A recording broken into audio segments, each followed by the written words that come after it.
안녕하세요. 저는 이곳에서 사연 듣는 재미에 푹 빠진 30대 여성입니다. 현재 저는 회사를 다니며 열심히 살고 있어요.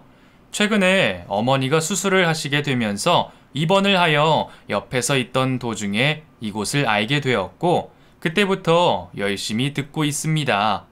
이전에도 몇 가지 일들을 겪으며 이곳에 사연을 보내도 되겠다 싶었는데, 최근에 그 사건이 벌어지게 되면서 비로소 완성이 된 제 이야기를 보내보려고 합니다.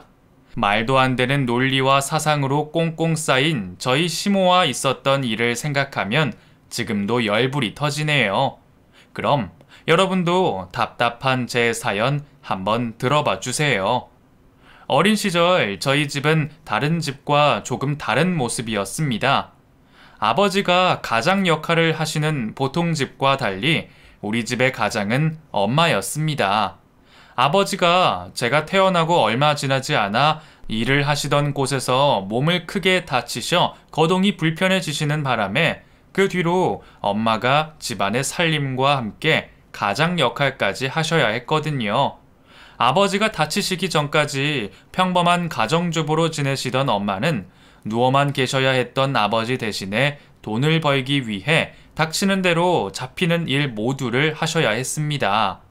살림 살면서 바깥일까지 두 사람 몫을 혼자 해야 했던 엄마가 얼마나 고생이셨는지 지금도 온전히 알 수 없습니다. 가족들을 무척이나 사랑하셨던 엄마는 몸이 두 개라도 모자란 바쁜 생활 중에도 가족들의 작고 큰 행사와 기념일을 모두 빠짐없이 챙기셨습니다. 아무리 바쁘고 피곤하셔도 제 생일을 까먹거나 학교 행사에 빠진 적 없으셨으니 엄청 대단하시죠? 그러다 제가 고등학생이 되었을 때 아버지께서 결국 돌아가시게 되면서 집안이 잠시 휘청거리는 시간도 있었지만 금방 중심을 잡으신 엄마 덕분에 저는 별 걱정 없이 공부 외에는 다른 신경 쓰지 않고 자랄 수 있었어요. 사실 저는 아버지와의 추억은 별로 없었고 다치신 아버지가 안타까우면서도 어쩔 수 없이 엄마가 늘 불쌍했습니다. 혼자서 갖은 고생을 해오셨던 엄마를 보면서 저는 아버지 대신 내가 엄마를 행복하게 해드려야겠다는 생각을 하면서 자랐습니다.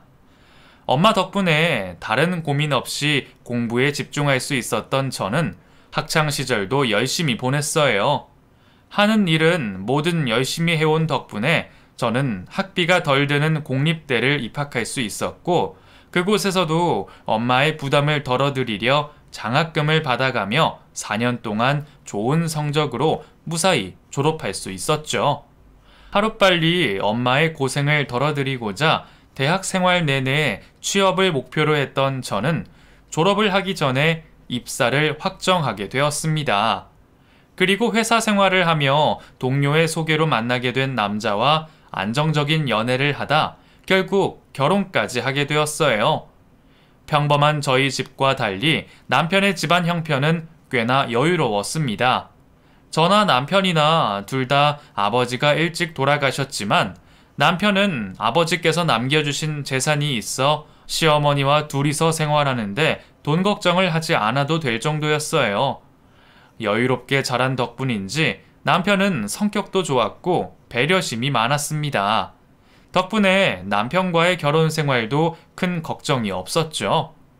그렇게 걱정이 없을 것 같던 저에게도 한 가지 고민거리가 있었습니다. 이제 와서 편하게 말할 수 있지만 조금 푼숫기가 있는 시모 때문이었죠. 결혼 전부터 말실수가 잦던 시모는 똑같이 남편 잃고 살아온 저희 엄마에게도 말실수를 여러 번 했습니다. 사돈께서도 아드님을 혼자 키우신다고 고생이 많으셨겠어요. 아유, 그 말도 못하죠. 그나마 남편이 돈이라도 많이 남겨줘서 다행이지. 사돈처럼 남편이 돈 하나 없이 아프기만 했으면 저 정말 못 견디고 죽었어요. 제가 사실 그 어린 시절에 온실 속 화초처럼 살아왔거든요. 그래서 고생을 모르는데 그 사돈은 혼자 벌어 자식을 키우다니 정말 대단해 보여요. 딱히 악의가 있다고 볼 수는 없지만 매번 생각 없이 말을 꺼내 상대방을 괜히 기분 나쁘게 하는데 일가견이 있던 시모는 결혼을 하고 나서도 저에게 몇 번이나 실수를 하곤 했습니다. 어머, 하은이 얘 봐라. 랍스터를 엄청 잘 먹네. 너 원래 갑각류를 좋아하니? 네, 부모님 고향이 동해 쪽이라 할머니 댁에 가면 바다 음식을 많이 먹어서요. 그래? 그래도 랍스터가 게보다는 훨씬 맛있지? 내가 사돈께 들어가지고 대충 감이 오네. 너희 집이 지지리도 없이 살아서 비싼 랍스터를 못 먹어서 더 난리인가 보다. 옥현아, 너는 아빠 엄마한테 고마워해야 돼. 이렇게 못 사는 애들은 이런 음식 구경도 못해서 나이 먹고서 겨우 먹잖니. 물론 남편도 똑같이 눈치 없는 사람은 아니었어요. 그럴 때마다 남편이 시모에게 눈치를 주었고 그때마다 시모는 나쁜 의미가 아니었다며 제게 선물이나 용돈을 주면서 마음을 풀라고 하곤 했습니다. 듣고 있을 때는 기분 나쁘기는 했지만 자주 마주치는 것도 아니고 원래 성격이 그런가 보다 싶어 저도 별말은 하지 않았어요. 그보다는 진심이 있는 사과 한마디면 될 텐데 매번 돈이나 선물로 대신하는 것이 이상하긴 했죠. 그렇게 가진 게 돈뿐이라 그런지 세상 모든 일을 돈으로만 생각하고 돈으로만 해결하려는 시모에게 큰 사건이 벌어지게 되었습니다. 어디서 들은 건지 화훼와 묘목으로 큰 돈을 번다는 사업에 투자한 시모가 쫄딱 망해버린 겁니다. 그런데 문제는 그 다음부터였어요.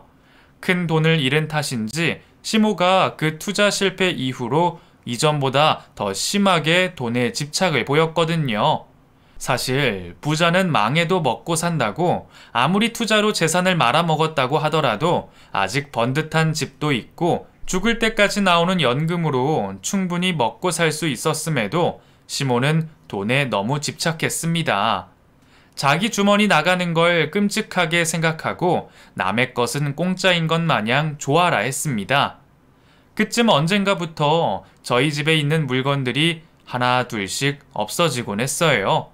작은 물건이나 잃어버리기 쉬운 거라면 내가 잃어버렸구나 하며 무시라도 할 텐데 결혼 선물로 받은 비싼 그릇들과 제가 큰맘 먹고 구매한 값비싼 보석류, 가방들 같이 꼭 값이 나가는 것들이 사라지는 겁니다. 요즘 세상에 집에 도둑이 든 것은 아닐 테고 처음에는 제가 다른 곳에 두거나 물건을 잃어버리고 왔는가 싶었습니다. 그러다 유심히 생각해보니 유독 어머님께서 집에 오셨던 다음 날 물건이 사라진 걸 알게 되었어요. 시어머니를 의심하는 것이 불편하긴 했지만 저도 혹시나 싶어 물어보게 되었죠. 어머님, 혹시 저번에 저희 집 오셨을 때 물건 가져가신 게 있으세요? 뭐? 내가 너네 물건을 왜 가져가니? 그리고 가져갔으면 가져간다고 말을 했겠지. 왜? 뭐가 없어지기라도 했어? 아니요. 짜증을 내며 단번에 아니라 하는 시모를 더는 의심할 수도 없었고 저는 정말 집안에 도둑이라도 드나드는가 싶어 결국 홈캠을 설치하게 되었죠. 그러던 중에 저는 충격적인 장면을 보게 되었습니다. 그 화면에 시모가 아무도 없는 저희 집으로 들어와 안방에서 무엇인가를 들고 나가는 모습이 찍혀 휴대폰에 나오고 있었어요. 놀란 저는 급히 시모에게 전화하였죠. 어머니, 혹시 지금 어디세요? 왜? 이제 하다못해 시엠이 감시라도 하냐? 내가 집이지 다른 곳에 있을 리가 있어? 아니요, 오늘 저녁에 제가 음식 좀 가지고 댁에 갈까 싶어서요. 분명 몇 초 전까지 저희 집 안방에 있던 시모가 제발저리며 화를 내는 것을 듣게 된 저는 결국 그날 저녁 시댁에 가서 카메라에 찍힌 장면을 보여주게 되었습니다. 어머니, 이거 보시고 솔직히 말해주세요. 지금까지 저희 집에서 없어진 그릇, 보석, 가방 전부 어머니께서 가져가신 거죠? 뭐? 너는 시애미를 도둑년으로 몰아? 그래, 이게 뭔데? 아니, 이게 언제 찍힌 거야?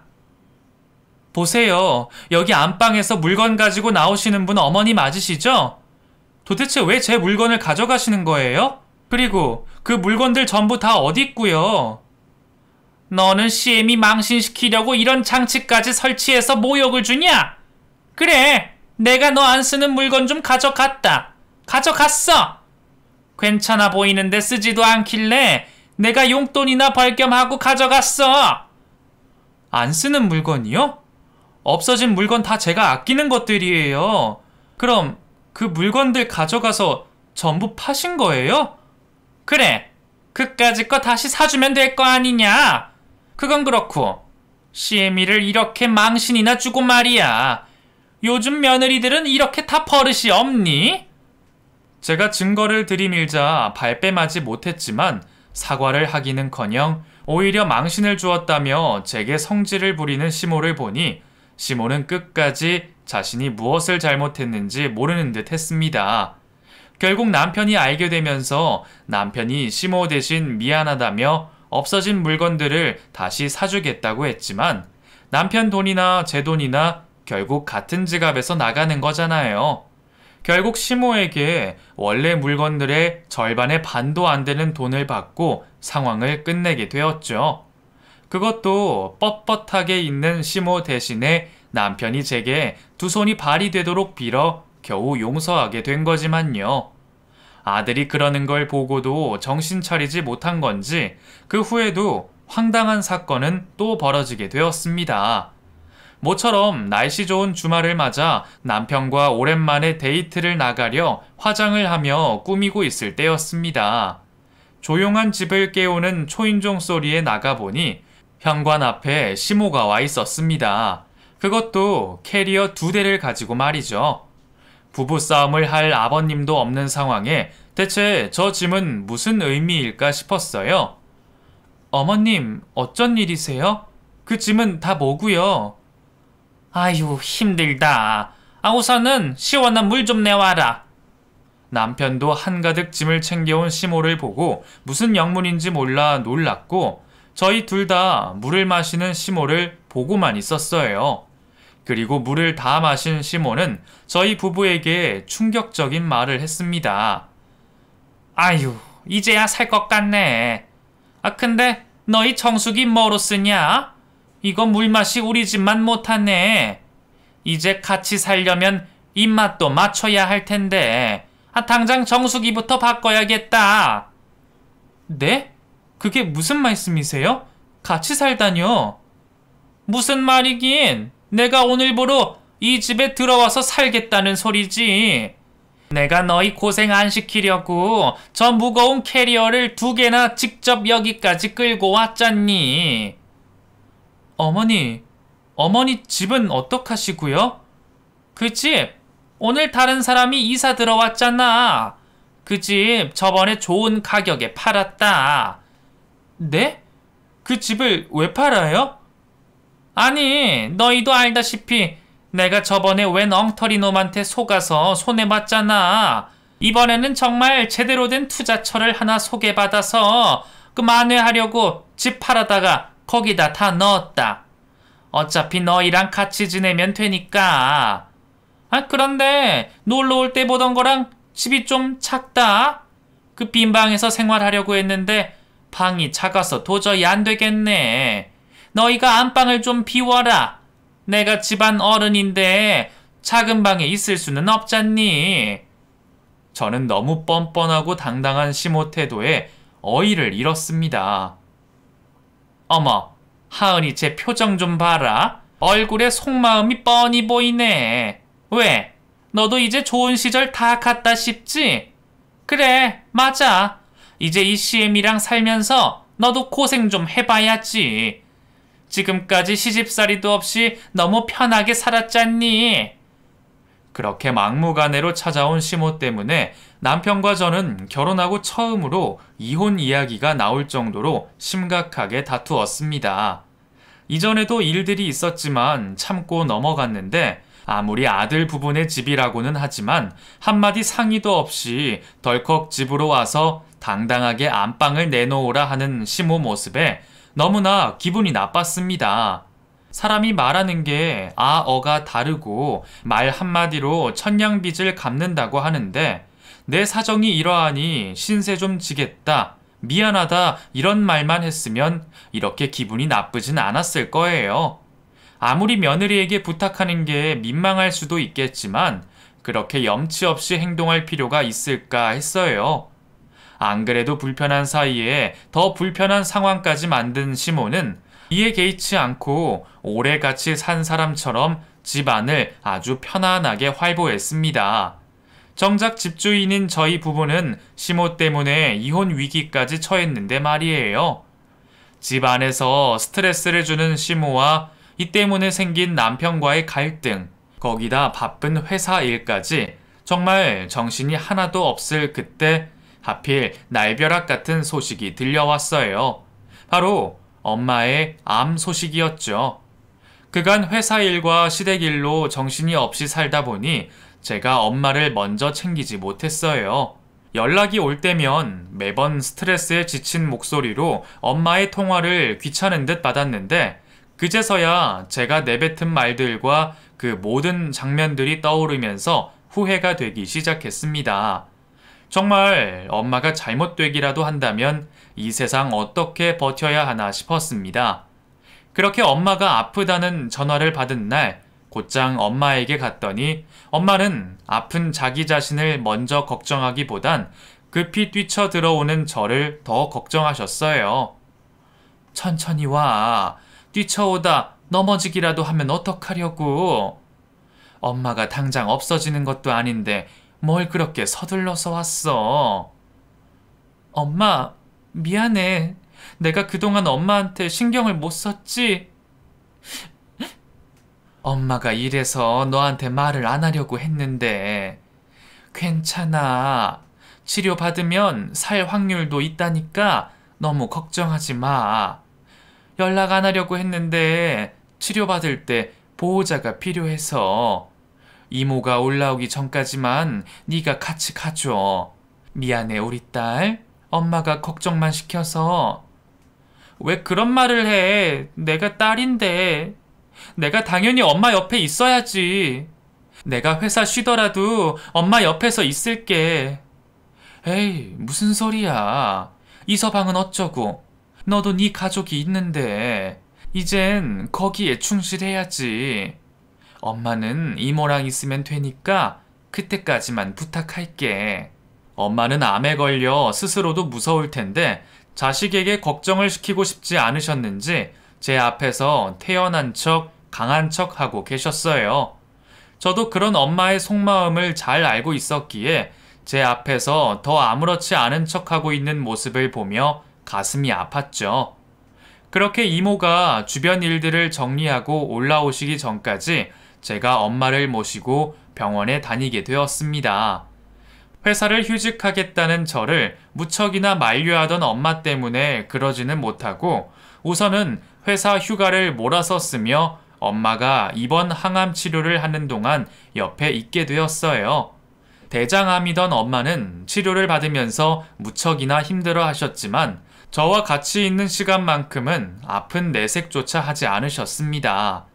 남편과 시모도 병원으로 병문안을 와 치료를 받고 있는 엄마에게 위로와 응원을 해주고 갔어요. 엄마 때문에 딴 생각할 겨를도 없던 저는 그렇게 모든 고민과 일은 제쳐두고 오로지 항암 치료를 받는 엄마를 돌보는 곳에만 집중을 하게 되었고 시모, 남편과 있던 갈등도 잠시 덮어두게 되었습니다. 그리고 제 휴가가 끝나기 전 일을 다 정리하신 이모께서 올라오셨고 회사로 다시 돌아가야 했던 저 대신에 엄마를 돌봐주기로 하셨어요. 제가 옆에 계속 있지 못해 걱정되기는 했지만 워낙에 우애가 좋으시던 엄마와 이모 사이여서 제가 그나마 마음을 놓게 되었죠. 회사에 다시 돌아간 뒤로도 저는 입원과 퇴원을 반복하며 항암 치료를 받는 엄마를 보기 위해서 매일같이 병원과 엄마의 집을 왔다 갔다 했습니다. 그런데 그 암이라는 병이 병 자체도 무서웠지만 정말 사람 피를 말려 죽이는 병 같았습니다. 엄마는 항암 치료를 받고 오신 다음에는 죽 한 숟가락도 먹기 힘들어 하셨고, 앞에 있는 작은 공원 도는 것도 힘들어 하실 만큼 일상생활에 큰 지장을 받았어요. 항암 치료하면 먹는 게 더 중요하던데, 고통이 심해 어떤 음식이든 받아들이지 못하는 엄마 때문에 걱정하는 제 속만 까맣게 타들어갔죠. 그래도 저는 어떻게라도 엄마를 위하고 싶은 마음에 암에 좋다는, 몸에 활력을 준다는 재료와 음식은 전부 다 사와서 엄마에게 한 입이라도 먹이기 위해 노력을 하였습니다. 제 노력을 알아주는 엄마도 항암 치료 후 속이 역한 걸 억누르시고 정성이 든 제 음식을 먹어보려 노력해 주셨고요. 덕분인지 항암 치료를 받으면서 전이도 암 크기도 더 이상은 진행이 되지 않았어요. 상황상 당장의 수술은 할 수가 없었지만 항암으로 크기만 줄인다면 바로 수술을 할 수 있었기에 당시 하고 있던 항암 치료가 매우 중요했죠. 그나마 이모 덕에 제가 숨통을 트고 큰 힘이 되었어요. 그러던 중 이모 가족에게도 큰 일이 생기면서 이모가 급하게 내려가셔야 했어요. 아픈 엄마를 두고 내려가야 할 만큼 급한 일이었기에 결국 제가 다시 회사에 휴가를 내고 엄마를 돌보게 되었죠. 당장에 3차 항암 치료를 앞둔 상황에 저는 회사를 휴직하고 엄마를 돌보려 했습니다. 그런데 엄마는 휴직하려는 저를 자꾸 말리시면서 차라리 간병인을 두자고 말씀하셨어요. 간병인이 있으면 저도 편하긴 하겠지만 가족이 아닌 사람이다 보니 왠지 모르게 마음에 걸렸어요. 그렇게 엄마를 돌볼 방법으로 고민을 하고 있었을 때였어요. 예, 하은아, 요즘 사돈 일로 많이 힘들지? 네, 고민할 것도 많고 그렇네요. 욱현이한테 들었는데 그 사돈 간병하는 걸로 너가 걱정이 많다면서. 과부 마음은 과부가 안다고. 나도 우리 욱현이 아빠 직접 돌보면서 얼마나 걱정이 많았는지 모른다. 간병인 분들도 직업이니까 당연히 잘해주겠지만 또 가족 입장에서는 불편하기도 하지. 그래서 말인데 왜 너만 괜찮다면 내가 사돈을 옆에서 보살펴줘도 될까? 내가 우리 남편 아플 때도 옆에 있어 봤고 이왕이면 가족인 내가 옆에서 봐주면 돈도 아끼고 좋잖니. 어머니께서요? 아니에요. 괜찮아요. 어머니께서 힘드실 거예요. 사돈간이라 불편할 수도 있고요. 어머, 사돈간에 이렇게 힘들 때 같이 도와주고 지내면 더 돈독해지고 얼마나 좋겠니? 그리고 이래봐도 내가 우리 남편 그 덩치 좋은 사람을 얼마나 잘 돌봤다고. 내 걱정이면 하지 말고 경험도 있는 내가 도와주마. 내가 계속해서 우리 며느리한테 실수를 한 것 같아서 이렇게 보답이라도 하려고 그러는 거야. 응?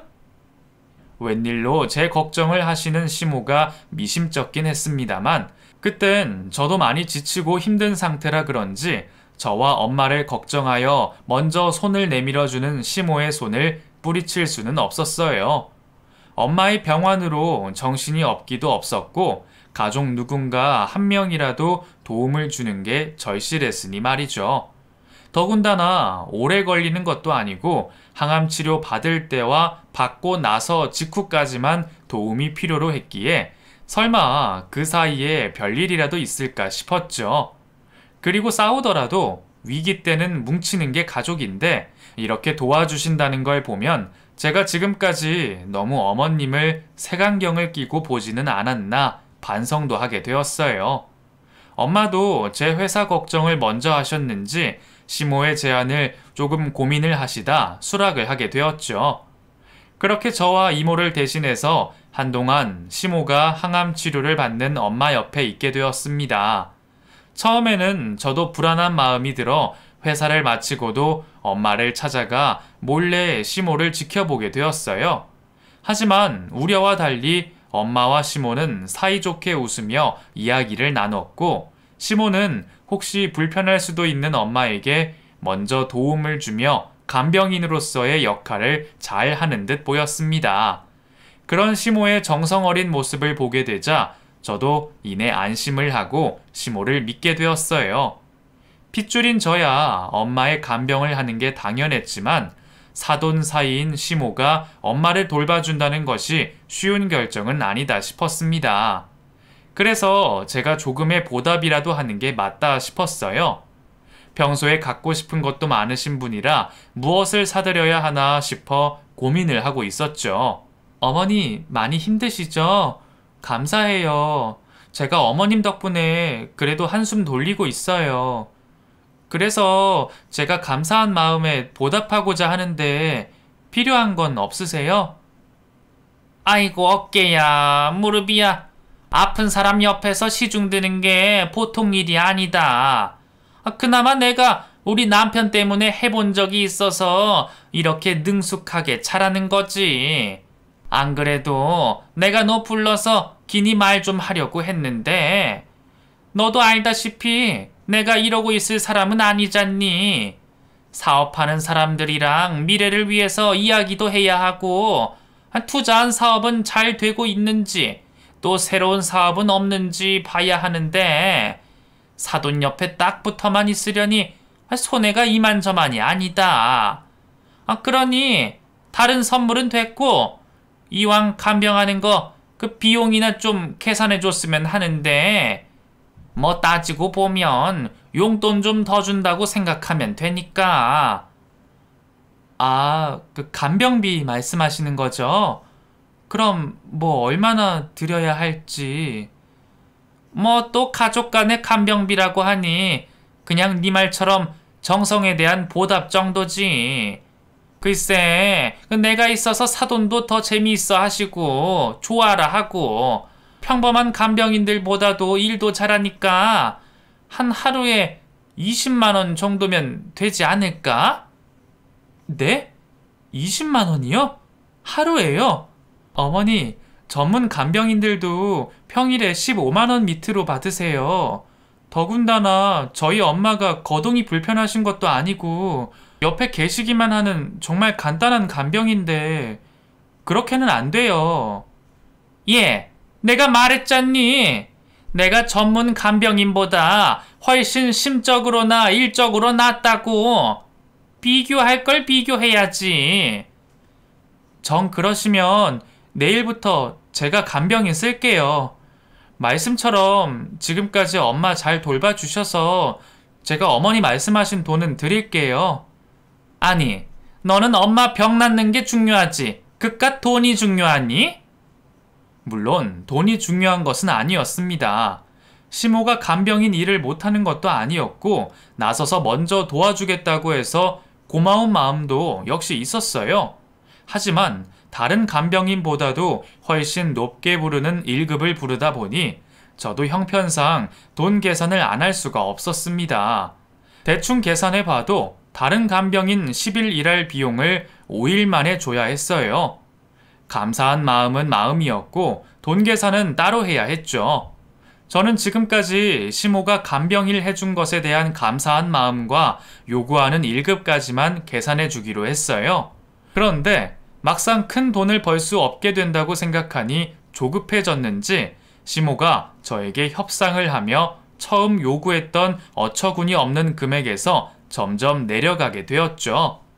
결국은 적당한 금액에서 합의를 보게 되었어요.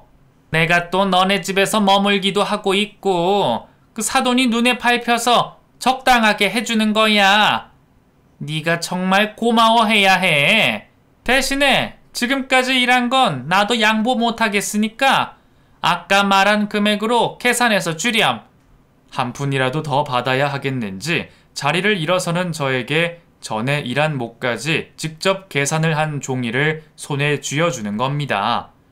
그렇게 작은 소동이 있고 나서 그 뒤로는 별 일이 없었고 한동안은 평범한 일상을 보내게 되었어요. 엄마는 힘든 항암을 잘 버티며 계속 하셨고 병원의 처방과 치료에 따라 잘 따라오셨죠. 엄마 옆에 시모가 간병을 하고 있지만서도 저도 자식된 마음에 틈날 때마다 병원에 있는 엄마를 찾아가 시간을 보냈습니다. 그러다 엄마가 받아야 하는 총 12차 항암 치료 중 11차 치료를 받으러 입원을 했을 때였어요. 거의 다 끝나는 중에 마지막까지 신경을 쓰고 싶었는데 하필 회사 일이 밀려 제가 너무 바빴던 때였습니다. 그간 엄마 병원 치료로 회사 사람들도 많이들 이해를 하고 배려해 준 게 있어서 그때는 차마 엄마에게 가지 못하고 일에 매달리게 되었죠. 직원 몇몇들과 회사에 남아 야근까지 하고 있는 중에 엄마에게 어쩐 일인지 전화가 왔습니다. 응, 엄마, 미안. 내가 회사 일 때문에 바빠서 내일 퇴원하는 날이지. 별일은 없어? 응, 별일 없지. 근데 하은아, 엄마가 너 일하는 중에 미안한데 내일 퇴원하려면 속옷이 좀 필요해서 오늘 늦게라도 가져다 줄 수 있을까? 엄마가 정말 미안하다. 응? 속옷? 왜? 시어머니는 옆에 안 계셔? 응? 아니, 그게 바쁜 일이 생기셨다고 해서 내가 먼저 가보라고 했는데 속옷을 깜빡했네. 정 바쁘면 집에 들어가서 쉬고. 아니야, 괜찮아. 나도 이제 들어가려고 했고, 안 그래도 이번에는 엄마 항암 치료하는데 한 번도 못 가서 마음에 걸렸는데 내가 속옷 챙겨갈게. 엄마는 내일 퇴원하면서 입을 속옷이 없다며 저에게 부탁을 하셨어요. 도대체 무슨 일이길래 간병하는 시모가 저에게 연락도 없이 엄마 곁을 떠났는지 궁금했지만 나름의 사정이 있겠다고 생각했죠. 그렇게 저는 회사를 나와 엄마의 집으로 가게 되었습니다. 엄마 집 앞에 도착한 저는 현관 비밀번호를 누르고 집 안으로 들어가게 되었죠. 그런데 문을 열자마자 나던 역한 냄새가 엄마의 안방으로 들어갈수록 점점 더 심해졌어요. 안방 문 앞에 가서야 그 냄새가 알코올 냄새라는 걸 알게 되었고, 안방 문을 열자 바닥에 널브러진 소주병들과 이미 잔뜩 취해 드러누워 있던 시모를 발견하게 되었죠. 난장판이 된 엄마의 안방 모습에 놀란 저는 도대체 무슨 일인가 싶어 드러누워 자고 있는 시모를 깨우게 되었습니다. 어머니, 어머니, 일어나 좀 보세요. 아이, 뭐야? 네가 여기는 웬일이냐? 또 여기까지 와서 잔소리 하려고 왔냐? 아니, 저희 엄마 집은 어떻게 하시고 여기서 술을 드시고 계시는 거예요? 그리고 대체 어머니가 왜 저희 엄마 집에서 술을 드세요? 아유, 또 그놈의 잔소리. 네 엄마를 뭘 더 어떻게 돌보라는 거야? 어차피 너네 엄마 별 가망도 없다면서. 다 죽어가는 사람 미련 때문에 끌고 가면 다시 살아나기라도 하니? 같이 있으면서도 얼마나 역겨운 줄 알아? 아주 착한 척은 지가 다 해요. 야, 너네 엄마가 그렇게 착해? 웃기시네. 착한 사람은 그런 병에 걸리지도 않아. 착한 척만 하고 뒤에서는 얼마나 못된 짓을 했길래 그런 병에 걸리냐? 그리고 마음에도 없는 착한 척을 하면 뭐해? 곧 죽을 병을 걸렸는데. 애미야, 어쩐데? 사돈 아주 가망이 없다지? 사돈 곧 죽으면 이 집 텅 빌 텐데. 니네 엄마 집은 내가 쓰면 딱이겠다. 너도 나랑 사는 게 싫으면 네 엄마 죽고 나서 이 집 나 줘라. 아무리 취했다고 해도 사람이 할 말이 있고 못할 말이 있죠. 어떻게 아픈 엄마를 둔 딸에게 그렇게 못된 말을 할 수가 있는지 화가 머리끝까지나 온몸이 떨려왔어요. 그리곤 저도 모르게 계속해서 우리 엄마에 대한 모욕을 하고 있는 시모의 뺨을 후려치게 되었죠. 한 대 맞고 그제서야 정신을 차렸는지 시모는 저에게 삿대질을 하며 따지고 들었습니다. 야! 너 지금 시엠이 뺨을 때린 거야? 너 아주 미쳤어! 당장 우리 엄마한테 한 말 취소하세요. 뭐? 야! 내가 없는 말 했어? 네 엄마 대장암 3기라며 곧 죽는다는 내 말이 틀려? 결과는 뻔한데 너랑 네 엄마가 살아보려고 아등바등 쓸데없이 돈이나 쓰고 있는 거잖아. 근데 이게 어디 못 배워먹어서 시어머니 뺨을 때려? 너 내가 말할 때마다 따박따박 따지고 드는 거 보고 애미가 어떻게 가르쳤길래 이따위인가 싶었는데 네 애미 저런 병 걸린 거 보니까 대충 알겠다. 당장 내 앞에서 무릎 꿇고 사과해라. 아니면 욱현이한테 네가 시애미 뺨 때린 것부터 전부 다 말할 거니까. 하세요. 그동안 우리 엄마 신경 쓴다고 잠시 까먹고 있었는데 안 그래도 당신 때문에 당신 아들이랑 이혼하니 많이 다투고 있었는데 뭐가 무섭겠어. 우리 엄마 모욕하는 사람을 엄마랍시고 감싸는 남편이라면 나도 그런 남편 따위 필요 없으니까 어디 당장 전화해서 말해봐요.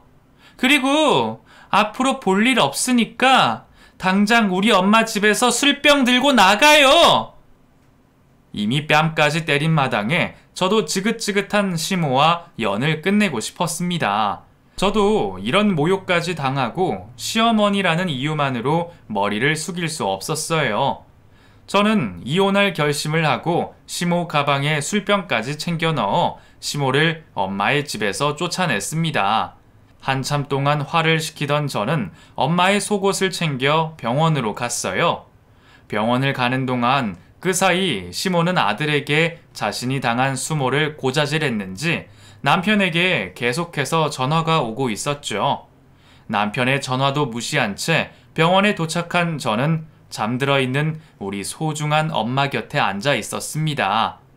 저 하나만을 바라보고 자신을 희생하며 고생하던 엄마였는데 보강 한번 못 시켜드리고 몹쓸 병에 걸려 병원에 누워있는 모습을 보니 눈물이 나기 시작했어요. 못된 시모에게 무시까지 받은 생각을 하니 감정이 더 북받쳐 올랐죠. 우는 소리에 엄마가 잠에 깨기라도 할까 싶어 저는 환자 병실을 나서 복도에 있는 화장실에 가 숨죽여 울었습니다. 시간이 흘러 제 감정을 추스르고 저는 다시 병실로 향했는데 그곳에는 남편이 서 있었어요. 그리곤 저에게 다짜고짜 화를 내며 시모와 있었던 일을 따져 물었습니다. 그곳에서 다툴 수 없던 저는 남편을 끌고 밖으로 나가게 되었죠. 그래서 우리 엄마 때렸다는 게 사실이야? 그래, 내가 당신 엄마 뺨 때렸어. 근데 내가 이유도 없이 때렸을 것 같아? 당신 엄마가 우리 엄마 집에서 무슨 행동을 했고 무슨 말을 했는지도 듣고서 여기까지 와서 이 난리를 부리는 거야? 그래, 엄마가 장모님 돌보는 게 피곤하셔서 잠이라도 푹 자려고 소주 한 병 하셨다고 들었어. 그런데 당신이 이유도 묻지 않고 장모님 댁에서 술 먹은 것 가지고 뺨을 때렸다며? 당신 엄마가 그렇게 말을 해?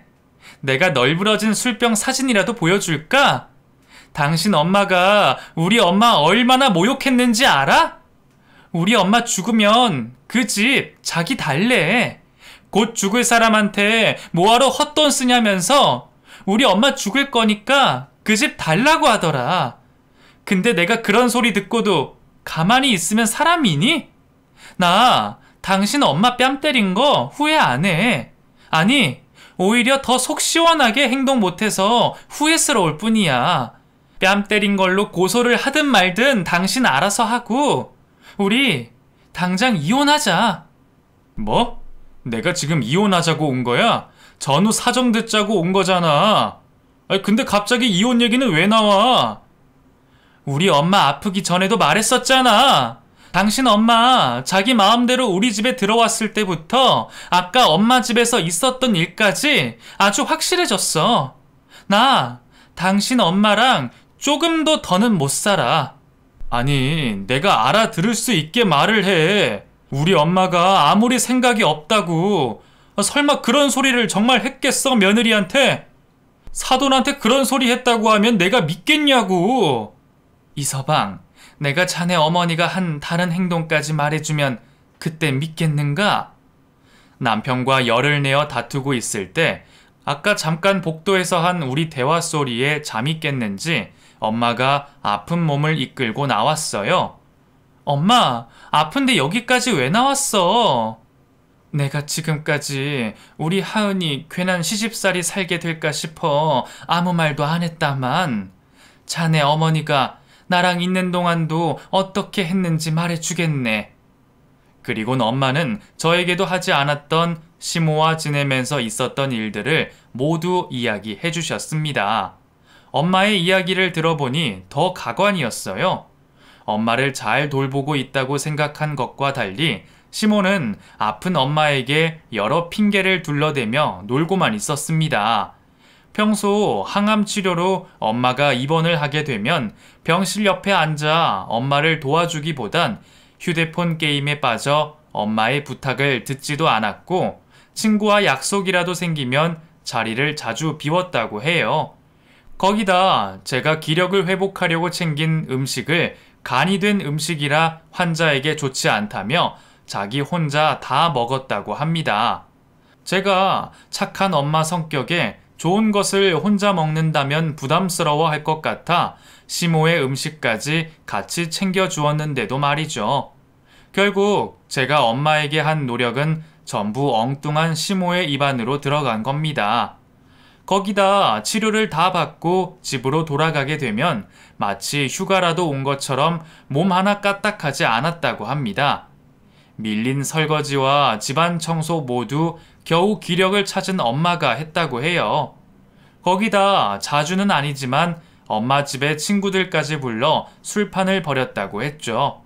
뒤에서는 그러면서 제 앞에서만 열심히 정성껏 간병하는 척 했던 겁니다. 아무리 그래도 먼저 나서서 도와주는 가족이라 생각했고 같은 엄마라는 입장이라 생각해 믿었던 시모인데 이럴 줄은 몰랐습니다. 제가 또 실수를 해서 괜히 아픈 엄마에게 더한 고생을 안긴 것 같아 너무 속상했고 그런 시모에게 겨우 뺨 한 대밖에 때리지 못해 너무 아쉬웠습니다. 눈앞에 있다면 뺨은 물론이고 어디 한 군데라도 부셨을 거예요. 믿고 안 믿는 거야 이서방 자네의 몫이네. 그리고 나는 우리 딸 말에 전적으로 동의하고 우리 딸 더 이상은 그런 여자 때문에 고생하게 만들 수 없네. 자네가 우리 딸 사랑한다면 두말하지 말고 이혼해 주게. 어머님 죄송합니다. 저는 그런 줄도 모르고 제가 대신해서 이렇게 사죄드리겠습니다. 일이야 어찌되었건 우선 제 어머니가 잘못한 행동 대신 사죄하겠습니다. 죄송합니다. 평소 작은 거짓말도 하지 않은 우리 엄마를 익히 알고 있던 남편은 그제서야 시모를 대신하여 엄마와 저에게 사과를 했어요. 우선 아픈 엄마가 걱정되었던 저는 엄마를 모시고 다시 병실로 가게 되었죠. 그리고 회사를 출근하기 전까지 옆에서 엄마가 잠들기를 기다렸습니다. 다음날 퇴근을 하면서 저는 이혼 전까지 엄마 집에서 지내려 제 짐을 챙기러 집으로 가게 되었어요. 집안에 있을 시모 때문에 또 싸움이라도 생길까 싶어 걱정이 되었지만 긴장하며 들어간 집에서는 시모의 흔적을 찾을 수가 없었습니다. 이상하다 생각했지만 혹시나 시모와 마주칠까 싶어 우선은 제 짐을 챙기는 게 우선이었어요. 그때 남편이 회사를 마치고 퇴근해 집으로 돌아왔습니다. 하은아, 정말 이혼할 생각이야? 우리 어제 일로 할 말 다 했다고 생각해. 나도 우리 엄마 감쌀 생각 없어. 나도 무엇이 옳고 잘못됐는지는 판단할 줄 알아. 어제 집에 들어와서 엄마랑 이야기했어. 내가 너랑 장모님께 들은 이야기를 말하니까 당황하면서 또 거짓말을 하는데 그거 보니까 정말 정 떨어지더라. 아무리 우리 엄마라지만 이건 아니다 싶었어. 그리고 나 다른 사람은 몰라도 너를 놓칠 순 없어. 엄마가 자신의 잘못을 정말 반성하고 사죄하기 전까지 절대 보지 않을 거고. 앞으로 혹시라도 엄마 때문에 당신이 힘들어하는 일 없도록 할게. 제발 한 번만 기회를 줘. 남편은 저와 헤어지지 못하겠다며 그런 잘못을 저지르고도 끝까지 거짓말을 일삼는 시모의 모습에 실망하여 부모 자식 간의 연을 끊었다고 말했습니다. 그 말을 듣고도 쉽게 마음이 변하지 않았던 저는 우선 남편과 잠시 시간을 가지기로 했어요. 그리곤 엄마 생각만 하며 엄마 옆에서 직접 간병하며 지내게 되었죠. 다행히 엄마는 항암을 마치고 나서 암의 크기가 줄어 수술을 할 수 있게 되었습니다. 수술의 결과도 만족스러워 회복을 하면서 나머지 항암 치료를 받고 있어요. 그 사이 계속해서 자신의 진심을 보이며 용서를 비는 남편과 다시 재결합을 하게 되었습니다. 사실 문제는 시모에게 있었으니까요. 제가 뭐라고 부모와 연을 끊은 남편에게 한편으론 미안하기도 합니다. 그럴 때마다 남편은 자신에게는 저와 장모님이 있어서 괜찮다고 합니다. 그 이후에 어쩌다 시모의 이야기를 듣게 되었네요. 시모는 아직까지 정신을 못 차려서 자기 잘못은 반성하지 않고 저와 남편의 욕을 하면서 잘 지낸다고 합니다. 운이 좋은 사람인지 마지막에 투자한 사업으로 예전만큼은 아니지만 혼자서 먹고 살 수 있을 정도는 되는 것 같다 듣게 되었어요. 망하더라도 아마 평생 볼 일은 없겠지만 우리한테 빌붙으려 괜한 연락이 오지 않게 혼자 잘 먹고 잘 살았으면 합니다. 그리고 엄마는 이제 완치 마지막 단계라 몸도 많이 회복한 상태예요. 완치 판정을 받으면 우리 가족 다 함께 많은 추억을 쌓으러 다니려고 합니다. 코로나 사태도 많이 좋아져 여행 다니기 딱 좋을 때다 싶네요. 여러분들도 항상 건강관리 잘 하시며 가족분들과 좋은 추억 많이 쌓길 바라겠습니다.